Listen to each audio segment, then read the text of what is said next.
The irony of the lockdown project is that I had to break the rules of the actual lockdown in order to work on the project, which meant escaping my house and sneakily riding to the studio. But you gotta do it for art's sake. What is the lockdown project? I had this idea that, while COVID is taking over the world and we're all locked inside all the time, we might as well use that time and make something really awesome together that could have only happened in spring 2020. And the scope of this was using lots and loads of Instagram submissions to design and paint this huge watercolor composition. The rules were pretty simple. I asked people to share something fun and hopefully weird as well. So everyone was sending me their memories, their dreams, their ideas, and at the end I had close to 1,000 submissions, and I've almost lost my mind trying to go through all of them and select the ones I really liked and put aside the ones that maybe didn't work for this project or were sort of a little bit too simple or not fun enough. And my main criteria for, basically I didn't really have a criteria. I just knew that in the center there would be this very sort of large human figure, which I suppose resembling myself, and around it all these strange little submissions would be creating this bizarre setting right around the figure. One day I sat down with my huge watercolor sheet and I started looking for the submissions, and trust me, there was a lot of weird stuff out there. And then, without giving it too much thought and without overcomplicating it, I just started sort of visualizing the thoughts people sent to me and adding them in pencil around the composition center. And then once it was more or less what I wanted, I then continued with red outline. Initially, my idea was to keep this project quite simple, but then hey, who doesn't get carried away? And I thought this could really become something pretty amazing. That's exactly what happened at the end.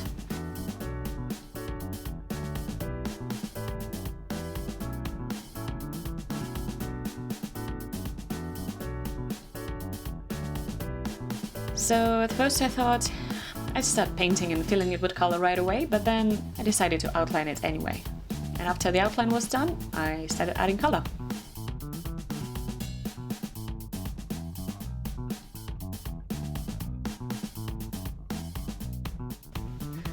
Right, just to take you through some of the things I'm painting there in this video. Most of the submissions were absolutely awesome, and there were mainly memories and a lot of characters that people would be scared of as kids. For example, this totally invented glass man, which I'm not even sure what that means, but sounds a bit scary. Or, as a kid, I had recurring dreams of a blurry-faced man who ate pasta and called himself Anchor. And it's one of my favorites is, at age 4, I used to dream of a man-sized fish with human legs chasing me with huge scissors. I must say, this is totally terrifying. And on the lighter side, we have a coat snatcher who steals everyone's coats to boil them into a stew. And I was like, this is totally making it into a painting. And it's probably probably my favorite because it just amused me every time I saw it. It's simply a mysterious floating potato. This makes a lot of sense. There were also some sayings, for example this one that I really enjoyed, which goes, "It's hotter than a snake's ass on a wagon rod." And never heard it here in the UK, so it must be a purely American thing. And there were also some important life questions raised, like how much butter is too much butter for a slice of toast? And some rather interesting memories like this one. I don't know if it's weird, when I was little I was trying to hatch an egg in my backyard by sitting on it. And I can tell you, yes, that is quite weird, but we're not here to judge. And there were loads more amazing submissions like that. And I think once you get a copy of a print for yourself, you feel free to explore all of those in a visual form. I After the first layer of color was already on paper, I then mixed together some very faint shades of red and yellow, and I used this giant brush to give everything a bit of a wash, to blend the colors together and sort of connect the objects a bit more. I didn't want them to be just separately painted characters and things. That's why I used this gigantic brush to nicely blend colors and outlines together, which also gave the painting that strange little dreamy veil. You know, it seemed pretty relevant for the theme of the project.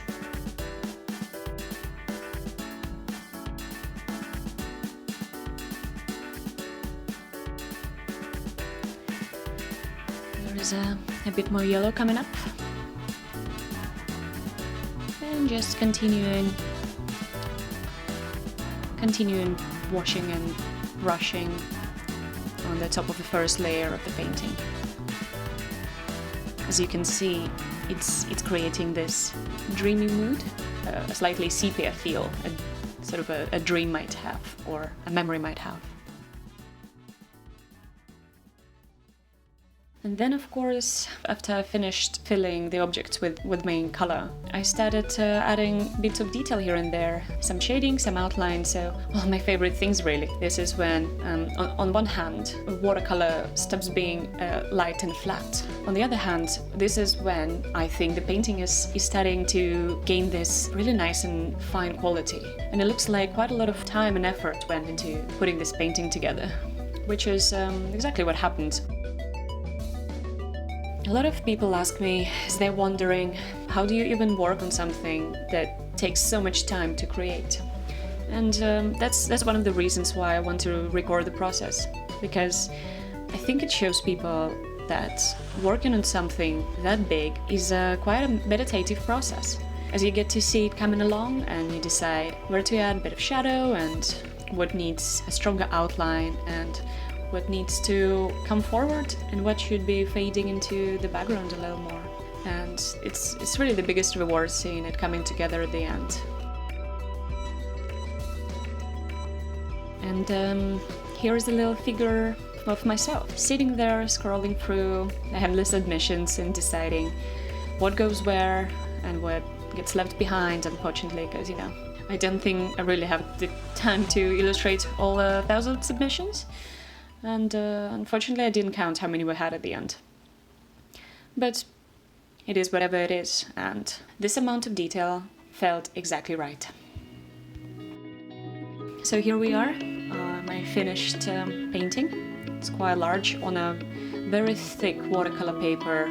I don't know how you feel about it, but for me it's something really special, and it's definitely the first time I worked on this kind of communal project or this big collaboration, because basically this painting wouldn't exist without all of your submissions and all of your crazy dreams, memories and ideas, and thank you very much for sharing all of those with me. I know some of the submissions were quite personal and you sort of fished them out from the deep bottom of your memory, and thanks to that, this is what we have at the end, this crazy-ass gigantic weird painting that could have only happened during the lockdown of 2020. So I guess there's at least that we can thank COVID for. I'm planning to order some limited edition fine art prints and sign them for those who decide they want to have a copy of this painting, you know, to keep this memory of this very strange time in our lives. So watch this space, and I will be sharing some information about the prints on Instagram very soon. So thank you for watching, and thanks so much for making this happen. I think we did really well. So see you later. Stay healthy and safe.